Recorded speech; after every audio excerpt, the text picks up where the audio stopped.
السلام علیکم friends, welcome to کتاب نگری یوٹیوب چینل۔ کتابوں کی نگری میں خوش آمدید۔ امید کرتی ہوں آپ سب خیریت سے ہوں گے۔ کتاب نگری ہمیشہ آپ کے لیے لاتا ہے بہترین ناولز۔ اس بار پیش خدمت ہے حنا اسد کے قلم سے تحریر کردہ سلسلے وار novel stay in my arms کی نویں قسط۔ تو چلیے وقت ضائع کیے بنا چلتے ہیں نویں قسط کی جانب، مگر اس سے پہلے اگر آپ نے کتاب نگری کو سبسکرائب نہیں کیا تو جلدی سے اسے سبسکرائب کیجئے اور بیل آئیکن کا بٹن پریس کرنا مت بھولیے گا تاکہ آپ کو ہر نئی قسط کا نوٹیفیکیشن موصول ہو سکے۔ لیجئے تو حاضر ہے نویں قسط۔ زبیر نے آگے بڑھ کر سارے فاصلے سمیٹتے ہوئے اسے اپنی باہوں میں بھر لیا۔ بے شک وہ اس کے دل کا مکین تھا اور اب اس کی زندگی کا حصہ بھی بن چکا تھا، مگر اس طرح سے اتنی قربت اس کے حواس مختل کر رہی تھی۔ وہ مچل کر اس کی گرفت سے نکلی۔ پلیز زبیر، مجھے گھر چھوڑاؤ۔ اس نے اپنے خشک لبوں پر زبان پھیر کر انہیں ترک کیا۔ وہ اس کی جسارت میں نڈھال ہو چکی تھی۔ مزید کچھ دیر اس کی قربت میں رہنا ایک نئے محاذ پر جنگ لڑنے کے مترادف تھا۔ وہ اس کے گریز پر دھیما سا مسکرایا۔ زنیرہ، آج سے ہم اپنی نئی زندگی کا آغاز کر رہے ہیں، ایک مضبوط بندھن میں بندھ گئے ہیں، تو کیا تم اپنے شوہر کو اس کے نام سے بلاؤ گی؟ وہ سنجیدگی سے کہتے ہوئے آخر میں شرارت سے گویا ہوا۔ زنیرہ نے سٹپٹا کر نظریں جھکا لیں۔ ویسے آج کل بیویاں اپنے شوہر کو کئی محبت بھرے ناموں سے پکارتی ہیں، شونا، بیبی، جانو، ڈارلنگ وغیرہ۔ تم بھی کچھ اچھا اور رومانٹک سا سوچ لو، وہ زمانی نظروں سے اسے دیکھتے ہوئے مدھم آواز میں بولا۔ مجھے نہیں پتا ایسا کچھ بھی۔ بہت دیر ہو گئی ہے، سب پریشان ہوں گے میری وجہ سے، پلیز مجھے گھر۔ اس سے پہلے کہ وہ اپنی بات مکمل کرتی تبھی زبیر نے اس کے بولتے لبوں پہ اپنا بھاری ہاتھ رکھ دیا تھا۔ آج کہیں جانے کی ضد مت کرنا، مان نہیں پاؤں گا۔ اس کی دھڑکنیں جسے تھمنے لگی تھیں، اس کا لہجہ خمار آلود تھا، بہکا بہکا سا۔ تم بہک رہے ہو۔ وہ ہمت مجتمع کیے اس کی آنکھوں سے چھلکتے ہوئے شوریدہ جذبات کا ٹھاٹھے مارتا ہوا سمندر آباد دیکھ کر اس بے ساختگی سے بولی۔ اپنی محبت کو اپنے نام لکھوانے کے بعد اسے سامنے پا کر ہوش میں رہ بھی کون سکتا ہے؟ وہ مدہوش کن نگاہوں سے اسے دیکھتے ہوئے دھیرے سے بولا، جب تک سب کو ہمارے رشتے کا علم نہیں ہو جاتا تمہیں انتظار کرنا ہوگا۔ اس نے خود کو سنبھال کر سنجیدگی سے کہا۔ اس نے ٹھنڈی آہ بھری۔ ٹھیک ہے، لیکن تم نہیں جانتی، بہت ظالم شے ہے یہ انتظار۔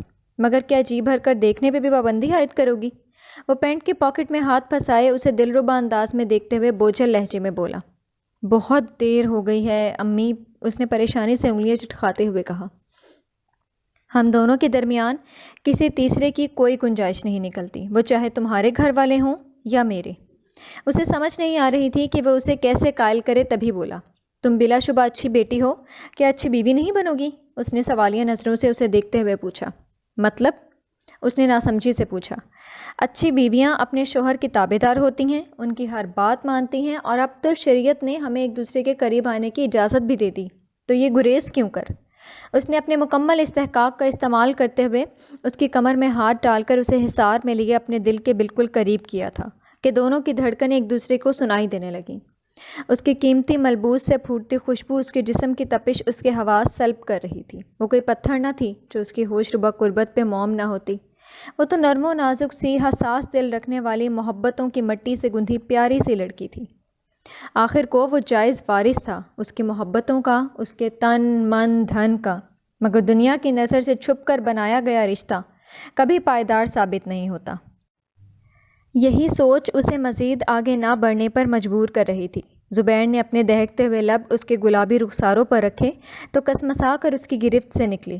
زبیر، اگر تم واقعی مجھ سے محبت کرتے ہو تو پہلے ہمارے رشتے کی سچائی سب کو بتا دو، میں اس طرح سے نہیں۔ وہ 2 قدم پیچھے لیتے ہوئے اسپاٹ انداز میں بولی اور ناک پہ لگا چشمہ درست کرنے لگی۔ آؤ میرے ساتھ۔ وہ اسے اپنے ساتھ باہر لے آیا اور آ کر گاڑی میں بیٹھ کر ڈرائیونگ سیٹ سنبھال لی۔ وہ بے دلی سے ڈرائیو کر رہا تھا۔ ڈرائیو کرتے ہوئے کچھ دیر بعد اس کی نظر اپنے ساتھ والی سیٹ پر بیٹھے وجود پر پڑی تو اس کے لب بھنج گئے تھے۔ وہ مظلوم تھی لیکن اس وقت مجرم سی نظر آ رہی تھی۔ چند سیکنڈ اس کو دیکھنے کے بعد اس نے دوبارہ ونڈ سکرین پر نظریں جما کر گیئر بدلا اور گاڑی کی سپیڈ بڑھا دی۔ سپیڈ اتنی تیز تھی کہ چند منٹ میں ہی اس نے بہت سی گاڑیوں کو پیچھے چھوڑ دیا۔ اتنی تیز گاڑی چلتی دیکھ کر وہ بھی چونکی اور اس کی طرف دیکھا جو لب بھینچے سختی سے اسٹیئرنگ پر ہاتھ جمائے ڈرائیو کر رہا تھا۔ وہ اس کے چہرے کو دیکھ کر کچھ بھی اندازہ نہیں لگا پائی تھی کہ وہ کیا سوچ رہا تھا۔ اور کس موڈ میں تھا، مزید کیا قدم اٹھانے والا ہے۔ اس کو دیکھتے دیکھتے وہ پھر بری طرح سے چونکی، کیونکہ گاڑی کے ٹائر بہت بری طرح سے چرچرائے تھے، اور گاڑی اس کے عالی شان و خوبصورت بنگلے جس کے ماتھے پر آفندی ولا لکھا تھا کی کشادہ اور وسیع روش پر ایک جھٹکے سے رکی تھی۔ زبیر نے اپنی طرف کا ڈور کھول کر باہر نکل آیا اور زنیرہ کی طرف آ کر اس کی طرف کا ڈور بھی کھول دیا۔ وہ اترنے میں دیر کرتی لیکن اس کے تنے ہوئے نقوش دیکھ کر وہ فوراً اتر آئی۔ اس کے پیچھے پیچھے اس نے دھڑام سے گاڑی کا دروازہ بند کیا۔ چلو، وہ اس کو آگے بڑھنے کا اشارہ کر کے خود بھی آگے بڑھ گیا۔ اس کے قدم مضبوط تھے لیکن وہ سست رفتاری سے چل رہی تھی، کیونکہ اسے اپنی چچی کے مزاج کا بخوبی علم تھا۔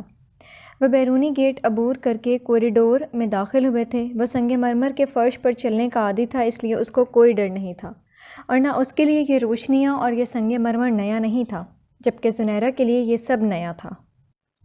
اس لیے وہ ڈر ڈر کر آہستہ آہستہ قدم اٹھا رہی تھی۔ اس کا گھر بے شک پکا تھا مگر پتھر نہیں لگا تھا۔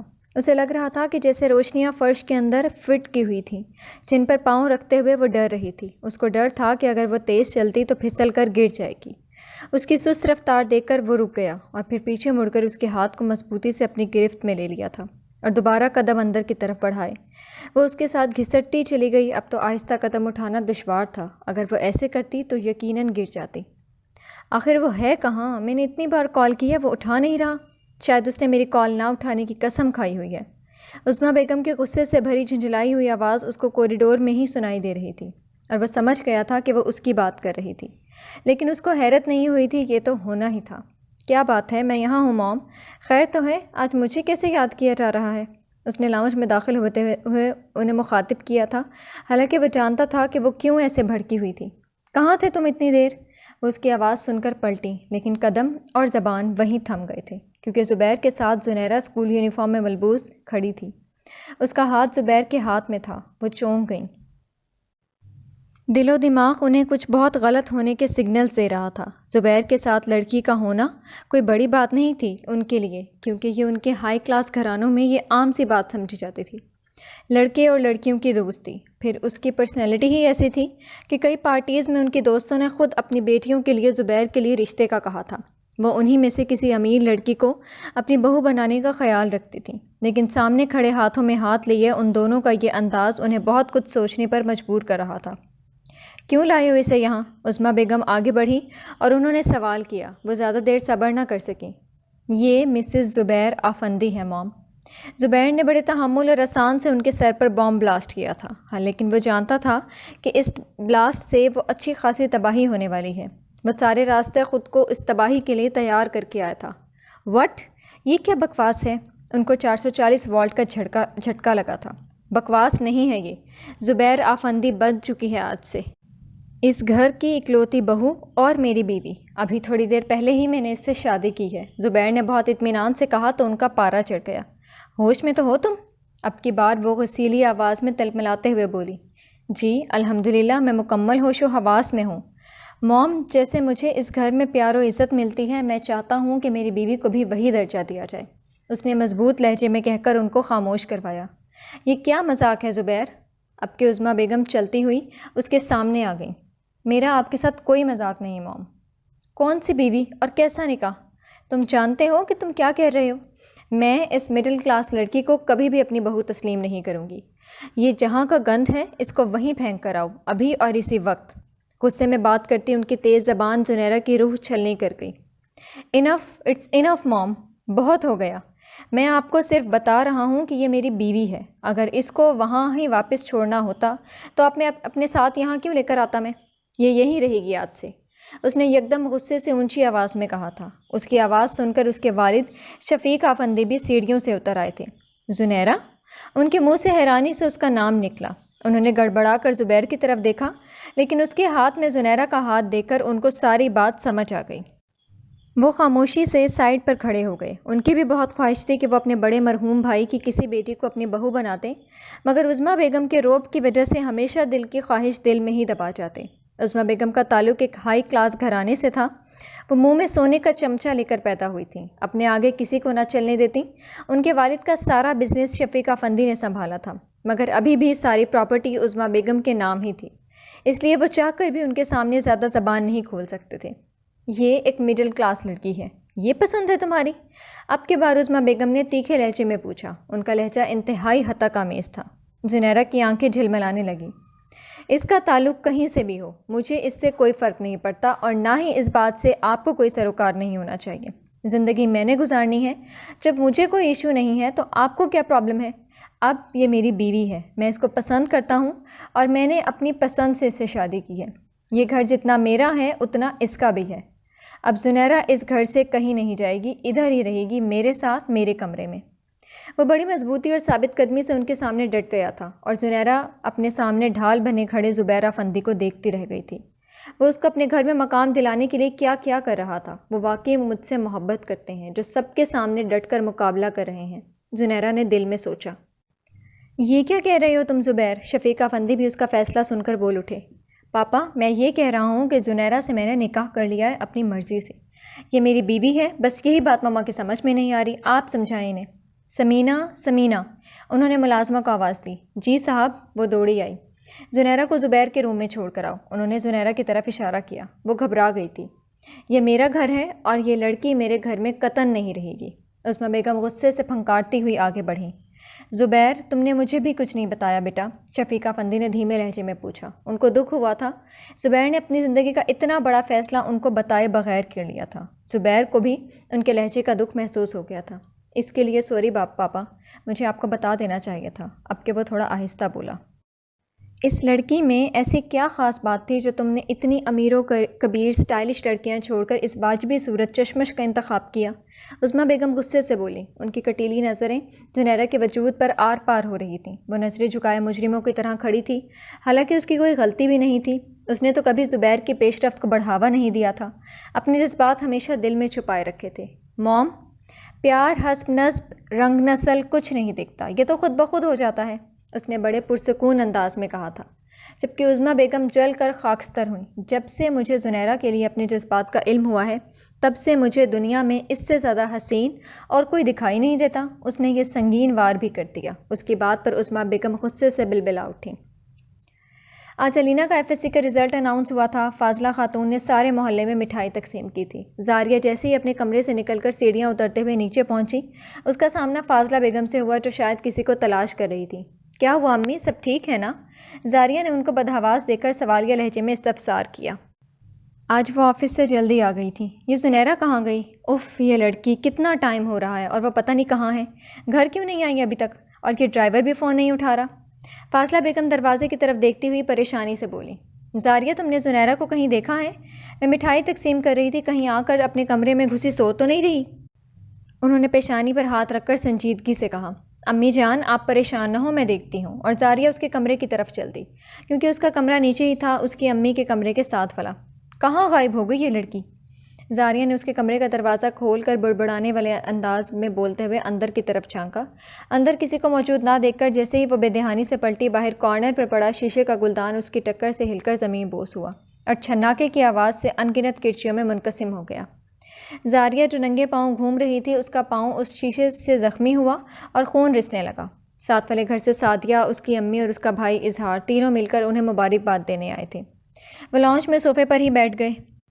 اظہار کی نظریں اسے ہی ڈھونڈ رہی تھیں۔ وہ فاضلہ خاتون اپنی والدہ اور سعدیہ کو باتوں میں مصروف دیکھ کر آرام سے زاریہ کے پیچھے آیا، جو برآمدے کے دوسری طرف موجود ایک کمرے کے دروازے کے پاس رنجیدہ سی کھڑی تھی۔ کیا ہوا آپ کو؟ وہ تشویش بھرے انداز میں اس کے قریب آ کر پریشان کن نگاہوں سے اسے دیکھتے ہوئے بولا۔ کچھ نہیں، بس یہ کانچ۔ اس کے سامنے خفت سے چہرہ گلابی ہو گیا۔ درد کو سہتے نچلے ہونٹ کو دانتوں میں دبائے اس نے بھیگی آنکھوں سے اسے دیکھا۔ اظہار کو لگا کہ وہ سب بھول گیا کہ وہ یہاں کیوں آیا تھا۔ اس کی آنکھوں سے بہتے سمندر میں ڈوبنے لگا تھا۔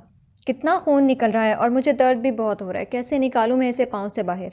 زاریہ، چھوٹا سا کانچ کا ٹکڑا ہے، ابھی نکل جائے گا، اس میں اتنا رونے والی کیا بات ہے؟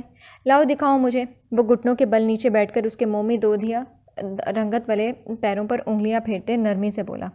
نہیں، میں خود ہی نکال لوں گی۔ اپنے پیر پر وہ زبیر کا نرم لمس محسوس کیے اس کے وجود میں سنسنی سی دوڑ گئی، تبھی اپنا پاؤں اس نے پیچھے کھینچ لیا۔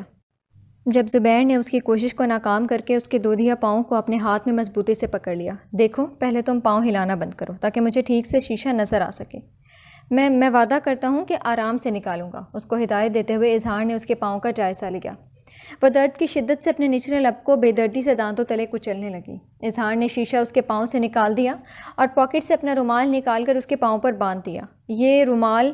زاریہ نے اپنے پاؤں کی طرف دیکھ کر پوچھا۔ اسے باندھے رکھو، اور ہاں، اسے دھو کر واپس مت کرنا، مجھے ایسے ہی لوٹا دینا، وہ بوجھل آواز میں کہتے ہوئے واپس پلٹ گیا جہاں سب موجود تھے۔